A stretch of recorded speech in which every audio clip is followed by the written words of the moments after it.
Assalamualaikum warahmatullahi wabarakatuh. Alhamdulillahi rabbil alamin. Nahmaduhu wa nasta'inuhu wa nastaghfiruh wa na'udzu billahi min syururi anfusina wa min sayyiati a'malina. May yahdihillahu fala mudhillalah wa may yudlil fala hadiyalah. Asyhadu an la ilaha illallah wa asyhadu anna Muhammadan abduhu wa rasuluh la nabiyya ba'da. Alhamdulillahirabbil alamin. Apa kabar anak-anak solih-solihah ibu di rumah? Apa jawabannya? Alhamdulillah, luar biasa, Allahu Akbar. Nah, gitu ya. Ibu ulangi sekali lagi. Alhamdulillah, luar biasa, Allahu Akbar. Baiklah, anak-anak solih-solihah ibu. Alhamdulillah, hari ini kita akan melanjutkan pelajaran Sirah Nabawiyah. Seperti biasanya, sebelum kita mulai pelajaran kita pada hari ini, mari sama-sama kita beristighfar 3 kali. Kita mulai ya. Astaghfirullahaladzim, alladzi la ilaha illa huwal hayyul qayyum, wa atubu ilaih. Astaghfirullahaladzim, alladzi la ilaha illa huwal hayyul qayyum, wa atubu ilaih. Sekali lagi. Astaghfirullahaladzim, alladzi la ilaha illa huwal hayyul qayyum, wa atubu ilaih. Alhamdulillah, kita sudah beristighfar tadi. Kita doakan semoga Allah ampunkan dosa-dosa Abi Umi, Allah ampunkan dosa-dosa ibu guru semua, dan Allah ampunkan dosa ananda solih-solihah semua, dan Allah jadikan ananda adalah anak-anak yang solih dan muslih, yaitu anak-anak yang solih dan memperbaiki orang lain gitu. Oke, alhamdulillah. Hari ini kita akan belajar tentang peristiwa di Darun Nadwah. Nah, sebelum kita mulai kepada pembelajaran kita hari ini, baiknya sama-sama kita buka Al-Quran terlebih dahulu, surah Al-Baqarah ayat 121. Oke. Baiklah, mari ananda solih-solihah ibu semuanya dibuka Al-Qurannya, Al-Quran masing-masing, dan disimak ya. A'udzu billahi minasyaitonir rajim. Bismillahirrahmanirrahim. Walan tarda 'ankal yahudu walan nasara hatta tattabi'a millatahum. Qul inna hudallahi huwal huda wala in ittaba'ta ahwa'ahum ba'da alladhi ja'aka minal ilmi ma laka minallahi min waliyyin wala nasir. Shadaqallahul azim. Yang bermaksud, orang-orang Yahudi dan orang-orang Nasrani tidak akan senang kepada kamu sampai kamu mengikuti agama mereka.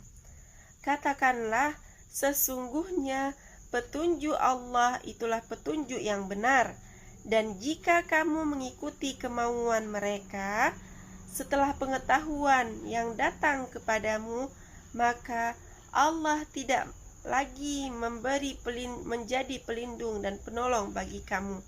Shadaqallahul azim. Maha benar Allah atas segala firman-Nya.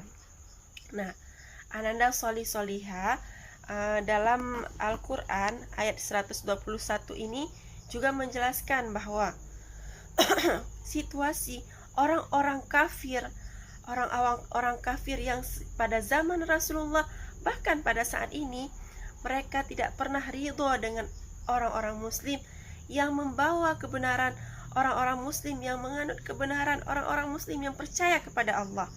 Mereka tidak akan pernah ridho. Jadi kejadian ketika peristiwa di Darun Nadwah ini merupakan peristiwa yang dimana kaum kafir Quraisy tidak ridho dengan Rasulullah yang ingin hijrah bersama para sahabat untuk memperjuangkan agama Islam. Mereka membuat satu perkumpulan. Yang bertujuan, ketika mereka buat satu perkumpulan, mereka membahas satu isu gimana caranya menghalang dan menghentikan dakwah Rasulullah Sallallahu Alaihi Wasallam. Jadi di peristiwa inilah dalam ayat Al-Quran ini menjelaskan juga bahwa orang-orang kafir mengatur bermacam-macam tipu daya untuk menghentikan dakwah Islam ini. Jadi tujuan pembelajaran kita pada hari ini adalah dengan mendengar penjelasan dari Ibu, kita semua bisa mengetahui apa itu peristiwa dan kandungan ataupun isi dari pertemuan di Darun Nadwah. Kemudian kita juga bisa mengetahui siapa-siapa saja pembesar-pembesar kaum kafir Quraisy yang mengatur tipu daya untuk menghentikan dakwah Rasulullah Sallallahu Alaihi Wasallam.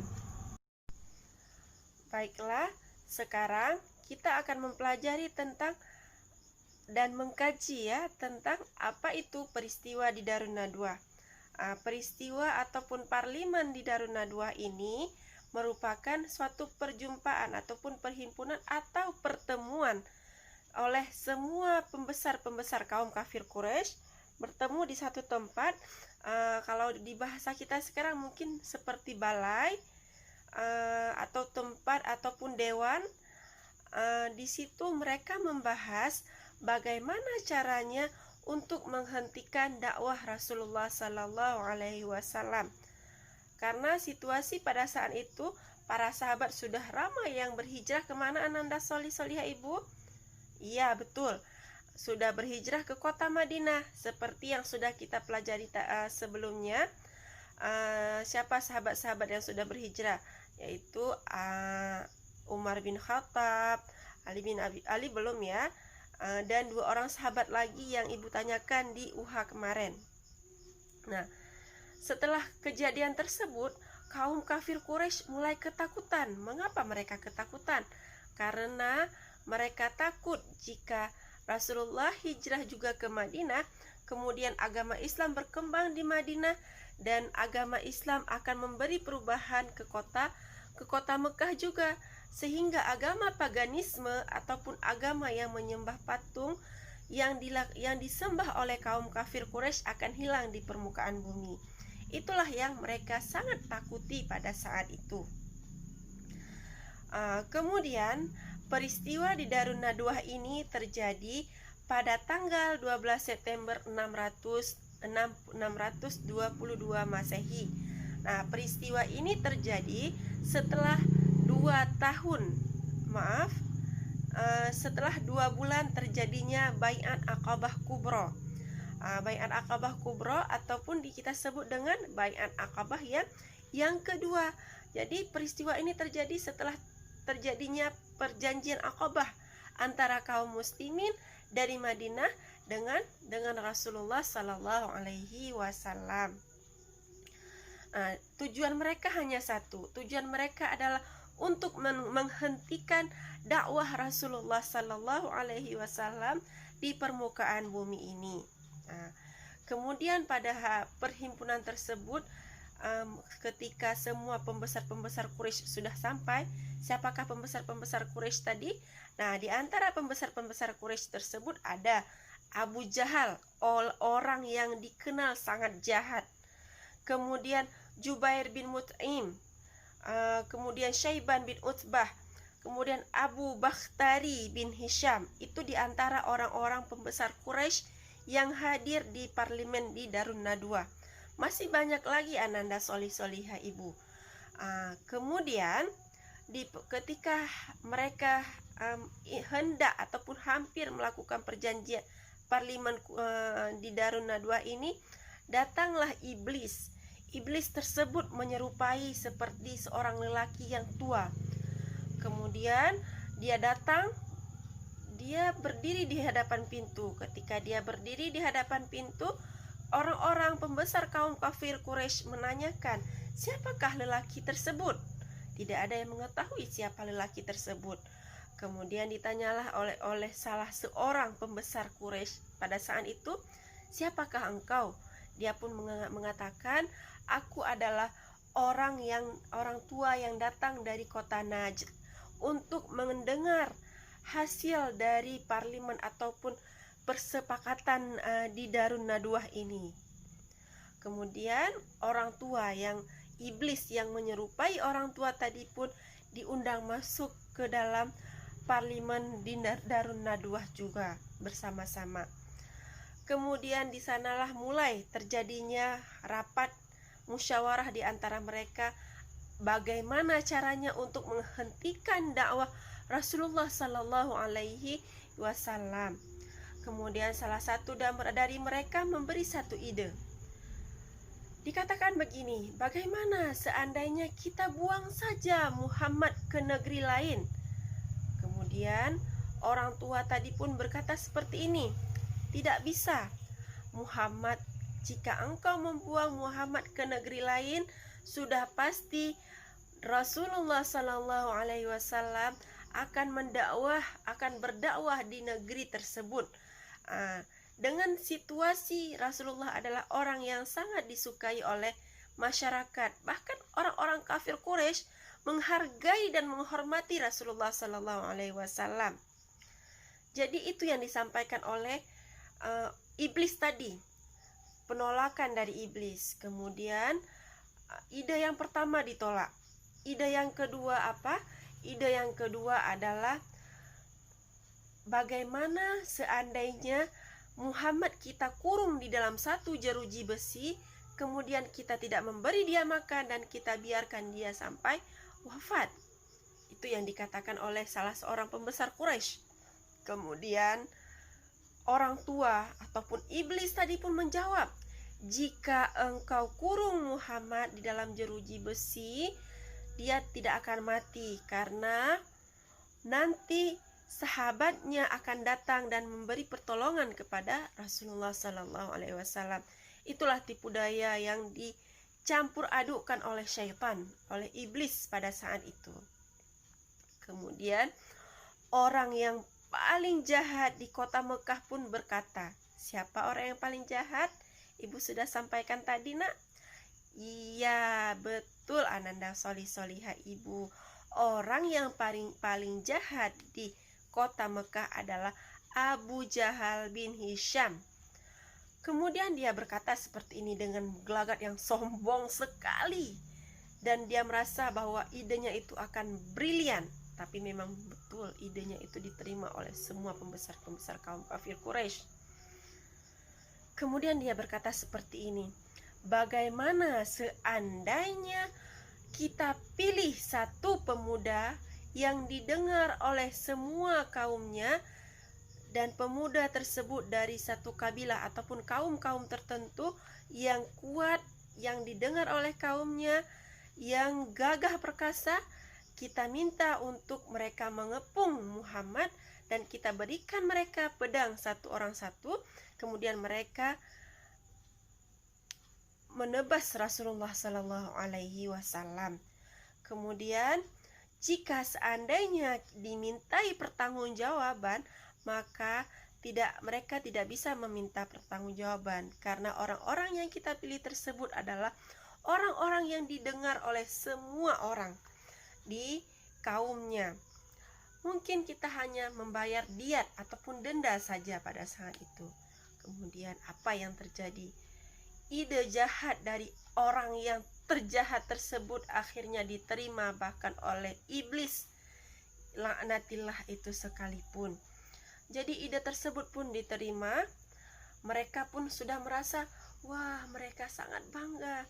Pasti ide ataupun tipu daya ataupun perancangan mereka itu akan menggagalkan dakwah Rasulullah, akan membuat Rasulullah Sallallahu Alaihi Wasallam wafat. Ternyata mereka mengatur perancangan, Allah juga mengatur perancangan yang sangat hebat. Innallaha khairul makirin, ya, di dalam Al-Qur'annya Allahu khairul makirin, Wallahu khairul makirin, dan Allah itu adalah sebaik-baik perancang ataupun perencana.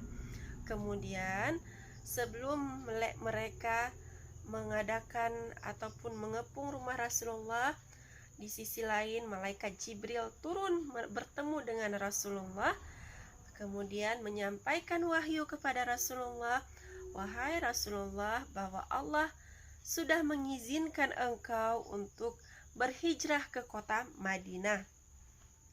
Kemudian ketika itu juga malaikat Jibril menceritakan peristiwa di Darun Nadwa yang telah dirancang oleh kaum kafir Quraisy, supaya Rasulullah SAW mengatur perjalanan ke kota Madinah dengan sebaik mungkin.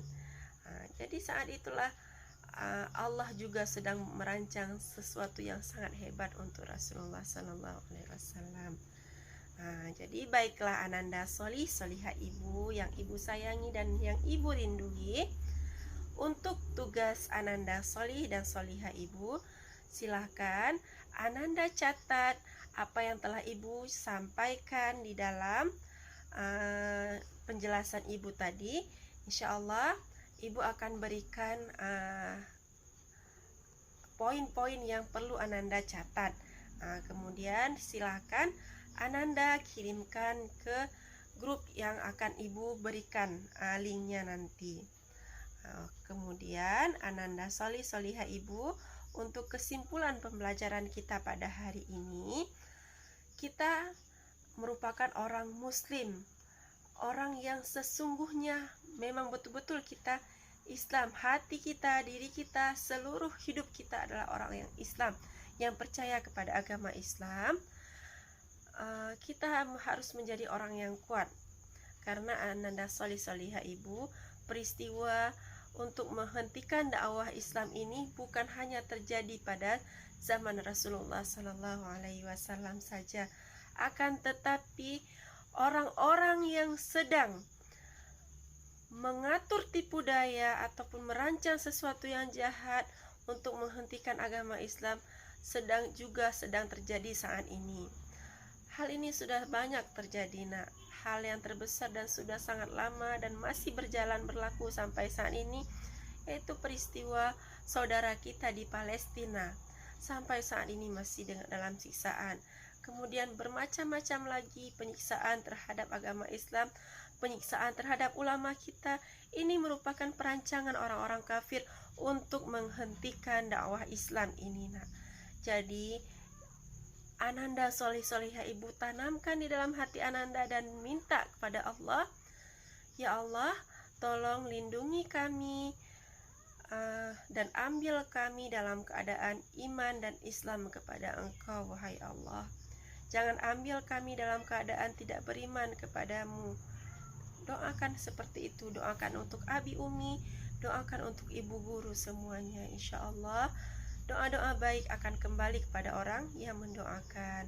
Dan Ananda solihah ibu, seperti yang disebutkan, yang telah kita bacakan di dalam Al-Quran surah Al-Baqarah ayat 121 tadi, Allah juga menjelaskan bahwa orang-orang yang menggantungkan sepenuhnya dirinya kepada Allah, maka Allah akan memberikan pertolongan.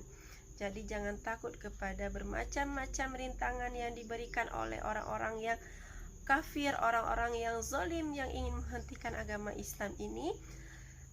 Dan akan tetapi yakinlah kepada Allah bahwa Allah akan membantu kita semua untuk meneruskan agama Islam ini dan menjadikan Islam ini rahmatan lil alamin di seluruh permukaan bumi ini. Wallahu a'lam bishawab.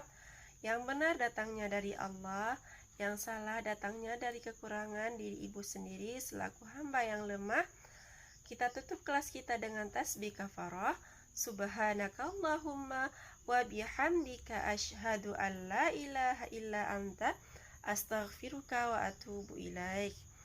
Assalamualaikum warahmatullahi wabarakatuh.